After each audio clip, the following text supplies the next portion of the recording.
Bonjour à tous, et bienvenue de retour sur Histoire Reddit. Rien ne dit, excellente parentalité, comme garder ses enfants éveillés jusqu'à 4 heures du matin, les laisser dormir dans la saleté, et décider que l'école est juste optionnelle. Une suggestion, en quelque sorte. Une ambiance. Qui a besoin d'éducation quand on a des rats morts dans un coin et un frigo moisi comme colocataire, pas vrai?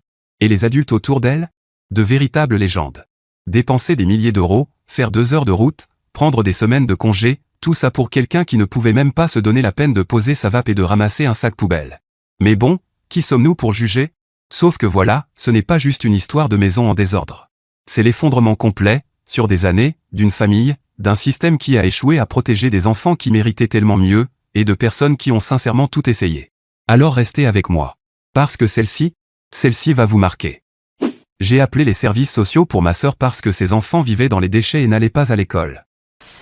Compte jetable. Je me sens incroyablement stressé et coupable. Coupable d'avoir appelé, mais aussi coupable d'avoir attendu si longtemps avant de le faire. J'ai aussi appelé le contrôle animalier, et il devrait être à sa porte dans quelques heures. Je suis à l'université et le nouveau semestre vient de commencer, et je ne vais pas réussir à me concentrer en cours aujourd'hui. Mes neveux sont gravement négligés. Ils ne vont pas à l'école, et l'un d'eux a un programme éducatif individualisé, IEP, en raison d'un retard de développement diagnostiqué, et ses cheveux longs sont complètement emmêlés jusqu'au cuir chevelu. Sa maison est une véritable horreur, remplie de déchets, d'urine et d'excréments d'animaux dont elle ne s'occupe pas. Ils dorment tous dans une seule chambre parce que la maison est remplie de déchets jusqu'au plafond. J'ai essayé de nettoyer, j'ai essayé d'engager des gens, j'ai essayé de supplier. Rien n'a fonctionné.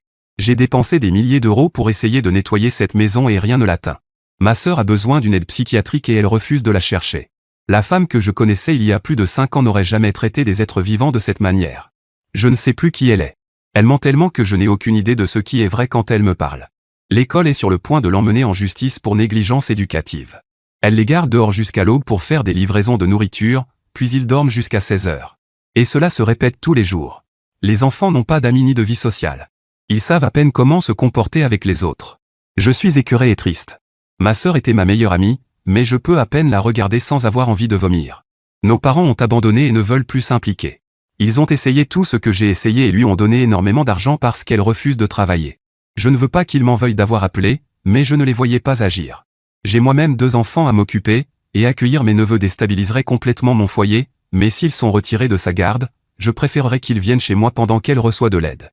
Notre grand-mère vient de mourir, ce qui me fait me sentir encore plus coupable d'avoir appelé maintenant, parce qu'elle était proche d'elle et que sa santé mentale est déjà au plus bas. Je me sens tellement perdu et seul dans tout ça. Edien. Le père de ses enfants, père biologique d'un seul, mais qui a élevé les 2, est décédé de manière inattendue en 2020. Il faisait tout pour elle. Il cuisinait, nettoyait, gérait l'école, l'éducation, l'hygiène des enfants, et s'occupait d'eux dans sa garderie à domicile. Ils n'étaient plus vraiment ensemble à la fin de sa vie parce qu'il était alcoolique. Il a été légalement expulsé du domicile après qu'une enquête a été ouverte contre lui pour possession de contenu pédopornographique. Sa vie est un désastre. Mais perdre la stabilité qu'il lui apportait l'a complètement déstabilisé. Tout s'est effondré quand il a été retiré de la maison et que la responsabilité lui est revenue. Puis, quand il est mort, c'est devenu encore pire, car elle l'aimait toujours. Eddie 2. Les animaux ne voient même pas la lumière du jour. Ils sont enfermés dans une salle de bain. 2 de ses chiens sont morts mystérieusement et ont simplement été laissés à pourrir.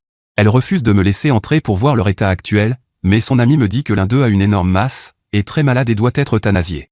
Elle avait 4 chiens et 2 chats, mais il meurt mystérieusement depuis quelques mois. Maintenant, il lui reste 2 chiens et un chat. Ses enfants ne sont pas enfermés dans leur chambre, mais ils n'ont pas le droit de sortir avec des amis ni d'en inviter. Ils sont très isolés du monde extérieur. Je ne comprends pas comment on peut considérer que ces comportements sont acceptables. À quel point peut-on avoir un sens moral brisé? Ces enfants ont 9 et 13 ans. Mise à jour 1. Puisque certains ont demandé des nouvelles, je n'ai rien entendu du contrôle animalier, ni de ma sœur ni de l'agent avec qui j'ai parlé. Il devait passer lundi matin et nous sommes maintenant mercredi après-midi.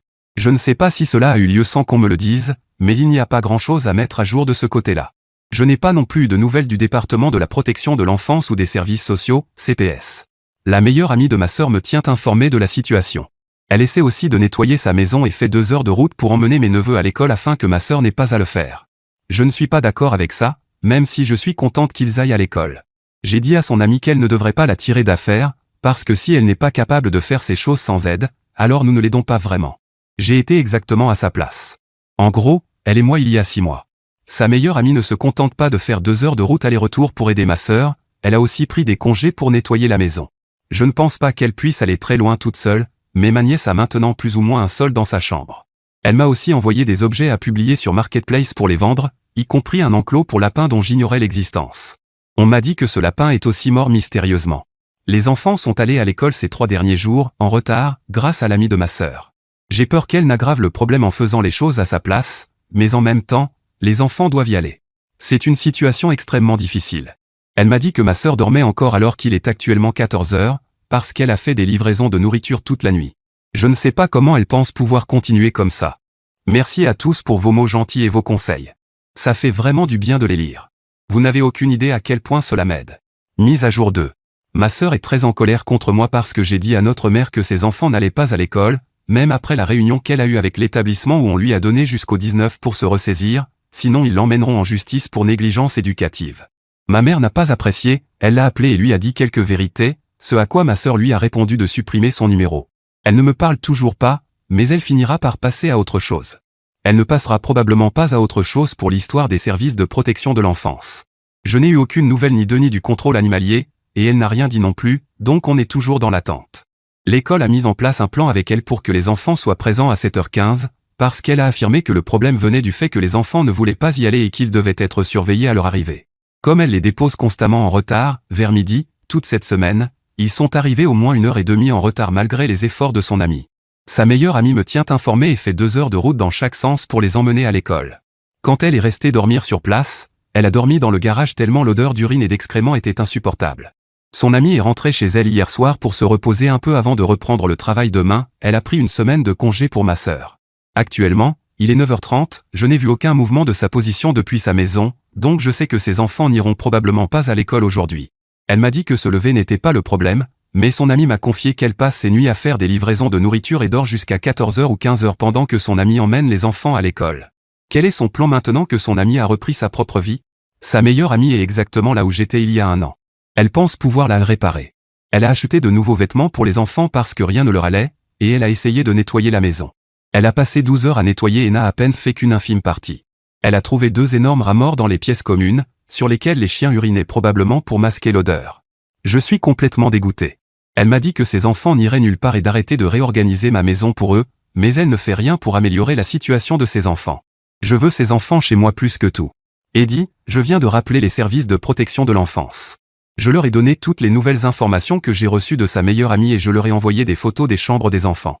Sur l'une des photos, il y a un pistolet à plomb par terre, et je suis sûr que ça ne va pas leur plaire. Je leur ai aussi parlé du réfrigérateur moisi et inutilisable, du four cassé, de l'urine et des excréments incrustés partout, et des énormes rats morts qui ont été trouvés. J'espère qu'ils interviendront rapidement. Mise à jour 3. J'ai appelé l'école et j'ai parlé avec eux. Elle ne les a pas emmenés à l'école et a ignoré tous leurs appels, messages et emails. Elle n'a même pas pris la peine de prévenir qu'ils ne viendraient pas. Cela va à l'encontre de leur accord et ça ne joue pas en sa faveur. La dame à l'accueil semblait aussi frustrée et très bien informée de la situation. Ils lui ont vraiment donné toutes les chances possibles pour qu'elle envoie les enfants à l'école. Elle continue de me faire la tête. Je lui ai envoyé un message pour lui demander si elle voulait que j'emmène les enfants à l'école demain et que je leur donnerais le petit déjeuner. Aucune réponse. Le directeur doit me rappeler à un moment donné, et ils envisagent potentiellement de faire des contrôles de bien-être avec la police lorsqu'ils ne se présentent pas. Je suis l'un des contacts d'urgence des enfants, c'est pourquoi ils ont accepté de me parler et semblaient être sur la même longueur d'onde. J'ai demandé plus tôt aujourd'hui s'ils pouvaient en faire un contrôle aujourd'hui, et il semblait que ce soit possible puisque je l'ai demandé. Je n'ai toujours pas eu de nouvelles, donc je ne sais pas s'ils l'ont fait ou non. Je vais rappeler demain pendant ma pause déjeuner à l'université. Je n'abandonnerai pas. Eddie, elle va sûrement me détester, mais je m'en fiche maintenant. Ce qui m'importe, c'est que les enfants puissent guérir. J'espère qu'ils accepteront de les placer chez moi. Si elle a le choix, elle pourrait dire non juste parce qu'elle est en colère contre moi. Normalement, nous sommes très proches, mais maintenant que je la pousse à agir, elle se ferme complètement à moi. J'habite à 30 minutes, dans un autre secteur scolaire. J'espère pouvoir les inscrire dans une autre école pour qu'ils repartent de zéro. Je pourrais leur acheter de beaux vêtements et démêler les cheveux de ma nièce. À ce stade, je ne pense pas que leur école actuelle soit une bonne option, notamment parce qu'ils pourraient être victimes de harcèlement. Pour ajouter des précisions sur l'homme qui a élevé mes neveux, il a été expulsé du domicile il y a 2 ans à cause d'accusations de pédopornographie, dont elle affirme qu'il a été innocenté, mais je n'y crois pas. Juste après cela, il est mort subitement dans la rue, littéralement. Le père biologique de l'aîné n'a pas vu son fils depuis 11 ou 12 ans et n'a aucun intérêt à le faire. Mes neveux ont une invitation permanente à venir chez moi, mais malheureusement, elle ne leur facilite pas la tâche pour quitter la maison. Ils ont une anxiété paralysante. J'aimerais tellement qu'ils viennent, je vais continuer d'insister. Les services sociaux ne sont jamais venus. Elle est sur leur liste depuis un bon an et ils ne sont jamais entrés dans la maison. Elle a accueilli un bébé en famille d'accueil pendant un temps, toute une autre histoire, mais le bébé est parti maintenant, et elle trouvait toujours une excuse pour les empêcher d'entrer, et ils ont laissé faire. Son ami supprime maintenant tous ses messages Facebook, j'imagine qu'il s'est passé quelque chose. Mise à jour 4. Je ne sais pas si je dois continuer à faire de nouveaux posts ou ajouter aux précédents. Quelqu'un peut me dire, parce que je ne sais pas comment ça fonctionne. J'ai appelé et parlé avec l'école pour le 2e jour consécutif. Elle ne les a pas emmenés à l'école hier ni aujourd'hui, et elle a dormi pendant tous leurs appels. J'ai vérifié sa localisation, elle est rentrée vers 6h30 du matin et n'a pas bougé depuis. Je vais commencer à appeler la meilleure amie de ma sœur, Yanis. Yanis a appelé ma sœur de 7h à 9h ce matin, jusqu'à ce que l'un de mes neveux réponde au téléphone. Ils ont dit qu'ils essayaient de la réveiller depuis 1 heure et qu'elle refusait de se lever pour les emmener à l'école. Yanis dit qu'ils ont donné le téléphone à ma sœur, et elle lui a dit de bouger ses fesses immédiatement. Ma sœur lui a menti en disant qu'elle les avait emmenés à l'école hier et qu'elle le ferait aujourd'hui.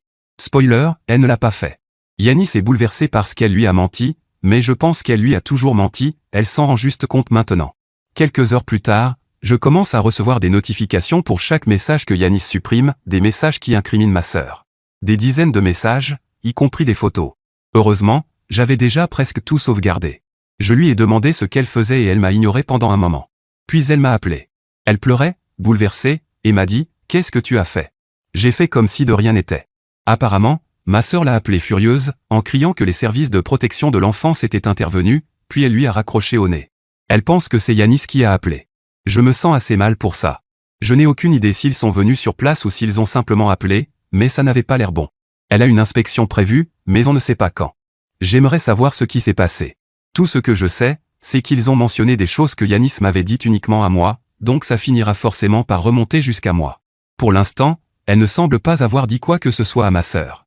Si quelqu'un s'est présenté chez elle, je suis sûr qu'elle a refusé de les laisser entrer, ce qui est un énorme signal d'alerte. Son porche est dans un état horrible, il y a des déchets et des excréments partout, donc ça a dû aggraver son cas. Les funérailles de notre grand-mère ont lieu demain matin, et si elle réussit à se lever à 8h30, ce dont je doute, ça va être des retrouvailles familiales très gênantes. Yanis sera là aussi. Je suis complètement terrifié. Eddie, je viens d'envoyer un message à une autre de ses amies proches, qui est aussi travailleuse sociale. Elle m'aide à entrer en contact avec l'assistante sociale de ma sœur. Non, cette amie n'a pas vu la maison depuis 1 ou 2 ans. Alors faisons une pause un instant, c'est moi. Elle est assise là, en route pour les funérailles de sa grand-mère, tout en redoutant discrètement de croiser sa sœur. Elle ment à propos de sa voiture. Elle fait semblant de ne rien comprendre avec Yanis. Elle appelle les services de protection de l'enfance et agit ensuite comme si de rien n'était. Et regardez, je ne la juge pas pour tout ça, parce que qu'est-ce qu'elle était censée faire d'autre?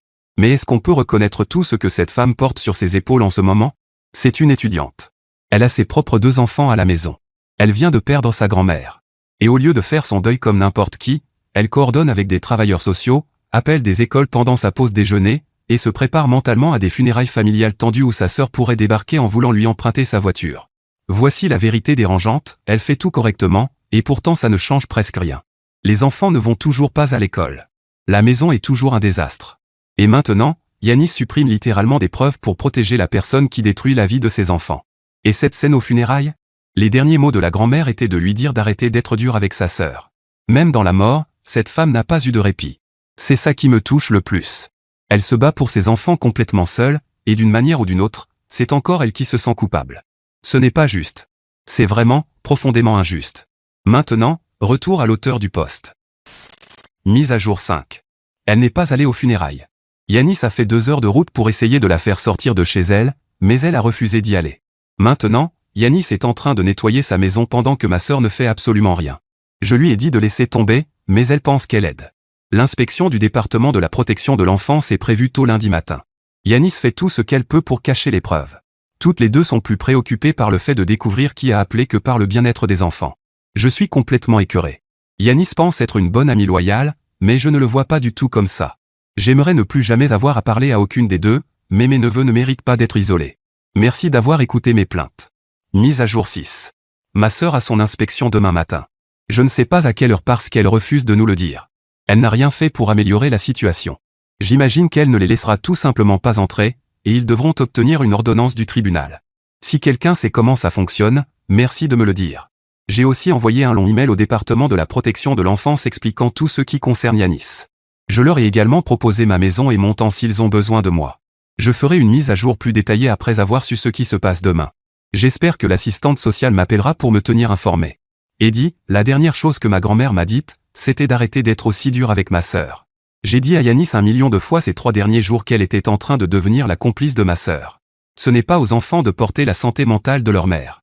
Leur rôle, c'est d'aller à l'école et d'être des enfants, et ils ne font ni l'un ni l'autre. Je ne peux pas simplement prendre les enfants de la maison. Elle a une arme et ne sait pas s'en servir, ce qui est encore plus dangereux. Mise à jour 7. Je ne sais même pas par où commencer. J'ai l'impression que beaucoup de choses se sont passées, et en même temps, rien. Ma sœur sait que quelqu'un a appelé, accuse Yanis, et ne lui parle plus. Je me sens un peu mal parce que maintenant ma sœur me reparle, et elle critique Yanis. J'essaie de rediriger la conversation du mieux que je peux. La seule raison pour laquelle elle me parle, c'est parce qu'elle veut emprunter ma voiture, et si je la lui prête, je ne la reverrai jamais. Donc je lui dis qu'elle est au garage, ce qui n'est pas un mensonge, mais je peux la récupérer quand je veux. Je n'ai simplement pas eu le temps avec les cours et le travail, mais je ne vais pas lui dire ça. Elle ne nous parle que quand elle a besoin de quelque chose, comme du liquide pour cigarettes électroniques, de l'argent ou un véhicule. J'essaie tellement pour ses enfants, et j'ai l'impression de ne rien accomplir, à part provoquer des conflits. Pour l'instant, je me dis qu'il faut profiter de ce qu'on peut et essayer d'obtenir de l'aide, mais elle n'a encore fait aucun effort. Les seules personnes qui savent que j'ai appelé sont nos parents, mon partenaire et son amie Caroline, qui travaille au département de la protection de l'enfance. Elle m'a beaucoup aidé dans tout ça, en essayant de m'aider à aider les enfants sans risquer son emploi. Et vous tous aussi. Comme prévu, ma sœur n'est pas allée aux funérailles et à une réunion lundi avec l'école pour parler à nouveau de l'absentéisme des enfants. C'était sa date limite pour commencer à les envoyer avant d'être poursuivis. J'appelle l'école tous les jours, et ils n'y sont pas allés une seule fois depuis que Yanis a arrêté de les emmener au 3e jour de leur arrangement. Cela fait déjà plusieurs semaines. Ils connaissent déjà mon numéro et me saluent par mon prénom. Ma sœur a réussi à éviter son assistante sociale du département de la protection de l'enfance pendant 2 jours de suite. Une fois, elle a reprogrammé le rendez-vous, et la 2e fois, c'est l'assistante sociale qui l'a fait. La maison est toujours dans un état épouvantable. J'ai laissé des cadeaux provenant d'un programme caritatif et de la nourriture, mais je n'ai même pas pu passer la porte d'entrée. C'était comme une grotte sombre, sale et nauséabonde.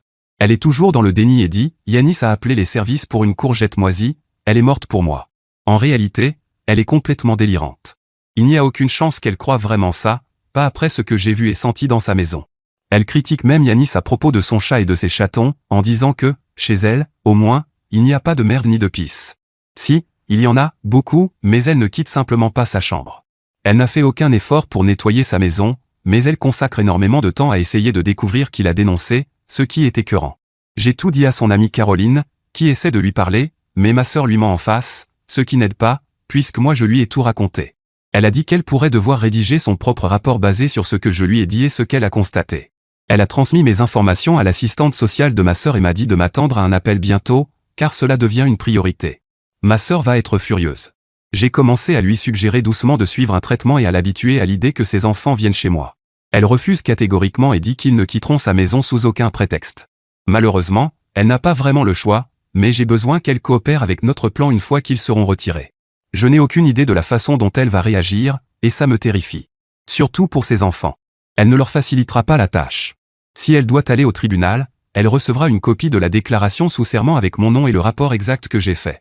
Je ne suis pas du tout enthousiaste à cette idée, mais pour l'instant, je n'irai jusqu'à ce que je ne puisse plus. Mise à jour 8. Il y a 2 ans, j'ai publié un message disant que j'avais appelé les services sociaux pour ma sœur.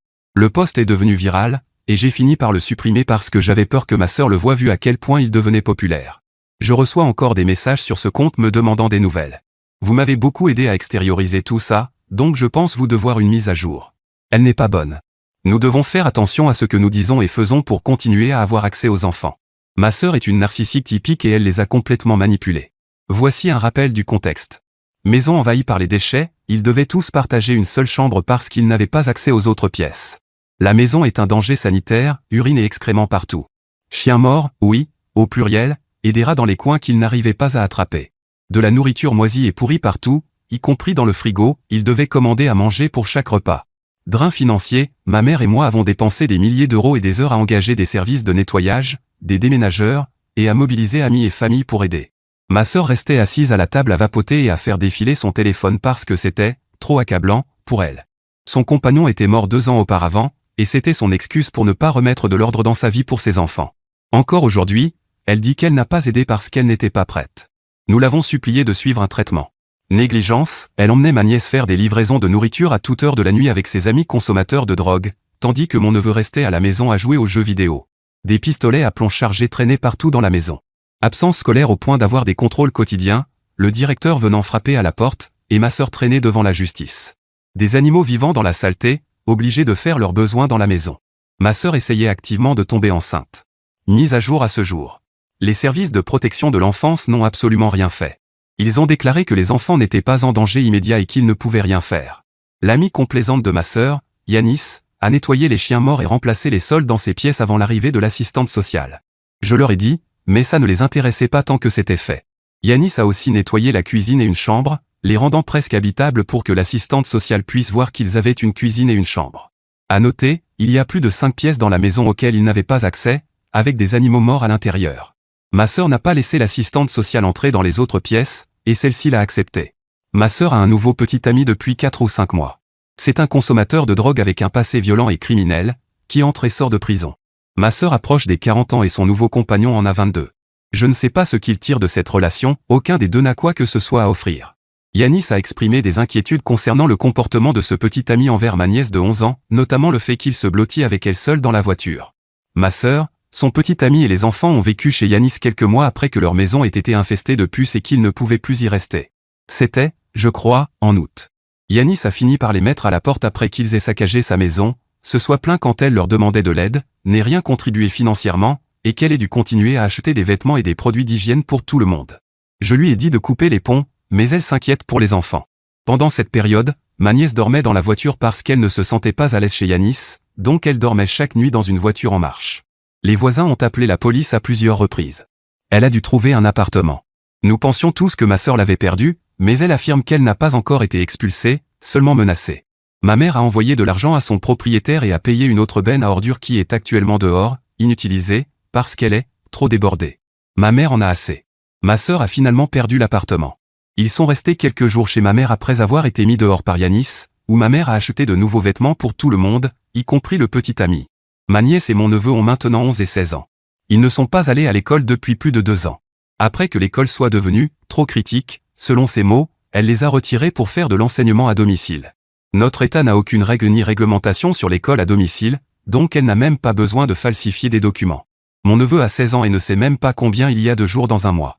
Ils ne font aucune scolarité et me l'ont dit en face. Ma sœur nous dit qu'elle va les inscrire bientôt. Mon neveu pèse plus de 130 kilos, a du cholestérol élevé et de l'hypertension. Il a honte de son poids et est déprimé, c'est pourquoi il dort et mange toute la journée. Ma nièce a récemment été hospitalisée parce qu'elle ne pouvait plus marcher, elle était tellement affaiblie et malade qu'elle ne pouvait plus fonctionner. On a découvert qu'elle souffrait d'un trouble neurologique fonctionnel, FND, dû à un stress extrême. J'ai assisté aux réunions médicales à l'hôpital, elle était gravement malnutrie et déshydratée. Elle a dit aux médecins que cela venait de commencer, mais ils ne sont pas stupides, elle était trop mal en point. Elle est restée trop longtemps dans cette voiture, jusqu'à ce que ses muscles s'atrophient et qu'elle développe des édèmes.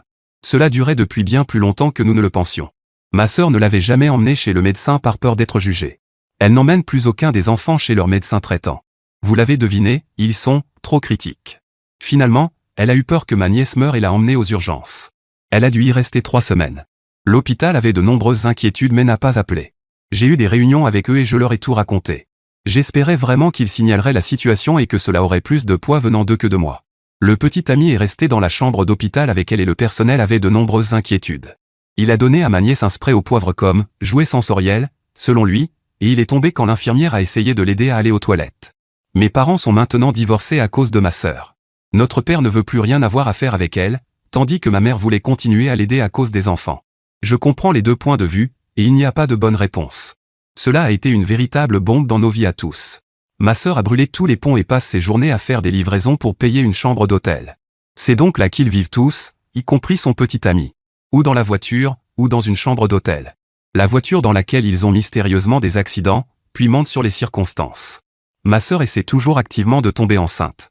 Récemment, elle a commencé des traitements et des compléments pour la fertilité. Où vont-ils mettre un bébé? Dans le coffre? Les enfants répondent rarement à qui que ce soit parce qu'elle les a complètement manipulés. Ils savent que leur mère pourrait avoir de gros ennuis, donc ils ne parlent tout simplement pas. Aucun des deux n'a d'amis, et ils sont totalement isolés du monde extérieur. Je leur envoie de l'argent pour le déjeuner de temps en temps et ma mère leur achète des vêtements. Yanis a bloqué ma sœur partout après avoir été utilisé et maltraité trop de fois, donc je n'ai plus ce moyen de savoir s'ils vont bien. Hier, j'ai encore appelé les services de protection de l'enfance. Je me suis défoulé auprès de la pauvre personne qui prenait les signalements. Ensuite, j'ai appelé l'hôpital et laissé un message au service de suivi, en disant que j'avais signalé la situation et en les encourageant à appeler eux aussi pour ajouter leurs informations. Ils ne deviendront jamais des membres fonctionnels de la société à ce rythme. Mes amis en ont assez d'en entendre parler, mes parents ne veulent plus aborder le sujet et ont abandonné. Si, par miracle, ils retirent les enfants cette fois-ci, le seul endroit où ils pourraient aller serait chez moi ou chez Yanis, qui habite à presque 2 heures. S'ils vont chez Yanis, j'ai peur que cela ne fasse que renforcer encore les comportements d'assistance malsaine. Mon partenaire est père au foyer avec nos 2 jeunes enfants pendant que je travaille des journées de 12 heures, 3 à 5 fois par semaine. Et à juste titre, il est inquiet à l'idée d'ajouter 2 enfants traumatisés à la maison, dont il serait le principal référent. Nous devrions complètement réorganiser nos vies, ce que nous sommes prêts à faire, mais c'est accablant. Je suis épuisé, en colère et triste. Je suis tellement dégoûté de moi-même et de tous les autres adultes dans leur vie qui les ont laissés tomber. Eddie, Yanis a compromis toute tentative de les sauver en continuant à l'aider. Je lui ai dit encore et encore qu'elle devait arrêter de la tirer d'affaire. Elle ne s'en sortira jamais tant qu'il y aura toujours quelqu'un pour lui tendre une bouée de sauvetage. Cela est allé beaucoup trop loin.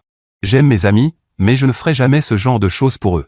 Je connais certaines personnes ayant des contacts au sein du département de la protection de l'enfance, et aujourd'hui j'ai réussi à en joindre une. C'est épuisant, et je suis tellement inquiète pour ces enfants. Alors, ma famille YouTube, voici mon avis sur cette histoire. Cette histoire est lourde à porter. D'abord, la personne qui la raconte, cette tante, mérite énormément de reconnaissance. Elle a appelé les services de protection de l'enfance tout en faisant le deuil de sa grand-mère. Elle a appelé l'école tous les jours jusqu'à ce qu'on la reconnaisse par son prénom. Elle a proposé son foyer, réorganisé sa vie, perdu du sommeil, perdu de l'argent, et a failli perdre la raison en essayant de sauver 2 enfants qui, à la base, n'étaient même pas les siens. Ce n'est pas seulement de l'amour, c'est un sacrifice réel, épuisant et ingrat. Et puis il y a Yanis. Je ne pense pas que Yanis soit une mauvaise personne, vraiment pas. Mais elle est l'exemple parfait de la façon dont le fait de couvrir quelqu'un, même par amour, peut détruire activement ceux qu'on essaie d'aider. Chaque sol qu'elle a nettoyé, chaque chien mort qu'elle a retiré, chaque trajet pour l'école qu'elle a fait, elle n'aidait pas ses enfants, elle aidait le système qui les abandonnait à rester invisibles. Et les services sociaux ont simplement accepté ça. Cette partie me rend sincèrement malade. Parce que voici le véritable antagoniste de cette histoire, et ce n'est même pas entièrement la sœur. C'est un système qui a vu 2 enfants vivre dans un environnement insalubre, dormir dans des voitures, ne rien manger, manquer des années d'école, et qui a dit, pas en danger immédiat. Une adolescente de 14 ans souffrant d'hypertension.